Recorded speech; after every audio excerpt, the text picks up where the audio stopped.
pemeriksaan besok? Siapa bang? Ya, terkait dengan pemeriksaan besok itu yang nanti akan saya komunikasikan ke Mas Irwan, karena ada dua upaya, ada upaya perdata dan pidana. Mau dahulukan yang mana? Karena peraturan mengatakan kalau perkaranya sama.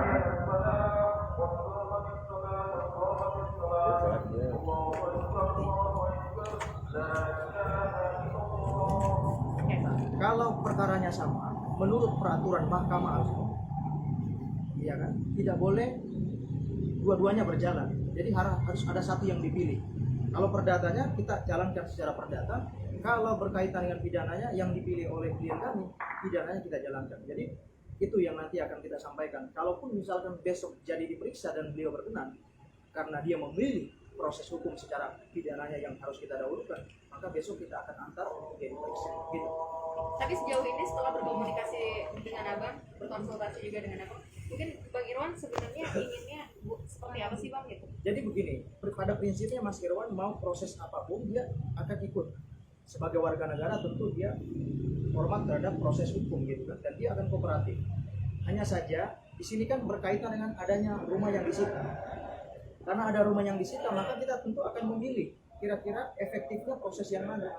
Kalau kita bawa ke jalur perdata tentu ada penyitaan, artinya ada sita jaminan. Kalaupun terbukti ada perbuatan melawan hukum dalam proses kredit yang tanda kutip bermasalah itu, maka konsekuensinya adalah rumah yang disita itu kemudian bisa kita sita lagi. Kan seperti itu. Tetapi kalau secara pidana kan mungkin akan bicara dalam konteks dokumen yang dipakai itu, apakah itu memang benar-benar dokumen asli atau palsu. Jadi prosesnya juga cukup panjang. Nanti kita akan pilih dan semua akan diputuskan oleh klien kami, Mas Irwan. Itu yang nanti akan kami sampaikan. Berarti kalau ternyata Mas Irwan pilih perdata, besok nggak akan ada pemanggilan?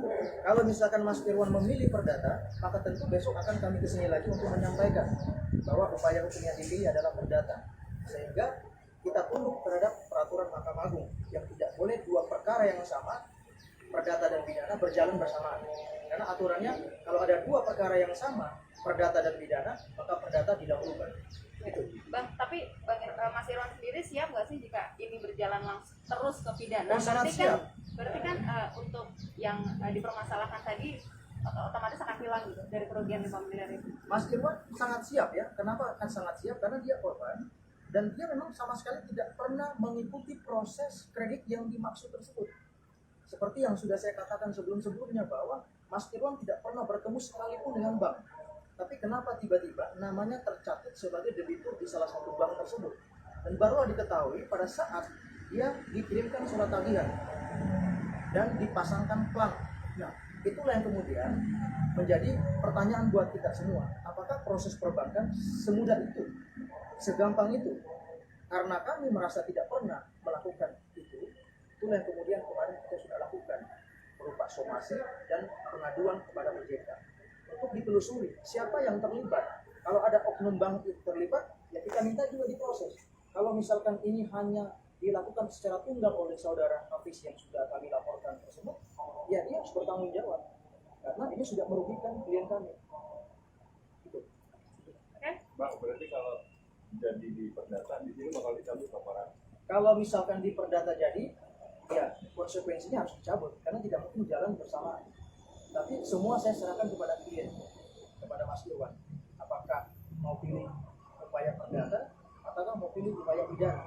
Yang pasti dua-dua mekanisme hukum ini membawa manfaat buat dia untuk mempertahankan apa yang menjadi hak gitu.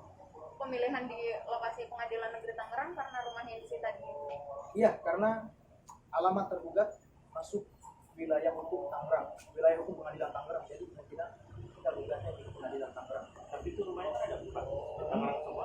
Iya betul. Jadi rumah itu satu komplek. Di situ ada 4 unit ya. Itu jadi satu komplek perumahan ada 4 unit. Yang salah satu dari 4 itu yang saat ini sudah dipasangkan plang Ya. di daerah Tangerang Selatan. Apanya? Kalau persisnya saya nggak tahu nama rumahnya apa, tapi yang pasti di Tangerang Selatan. siap. Oke, terima kasih Bang. Terima kasih sudah menonton video ini. Jangan lupa subscribe dan aktifkan lonceng notifikasi supaya kamu nggak ketinggalan video terbaru dari Grid.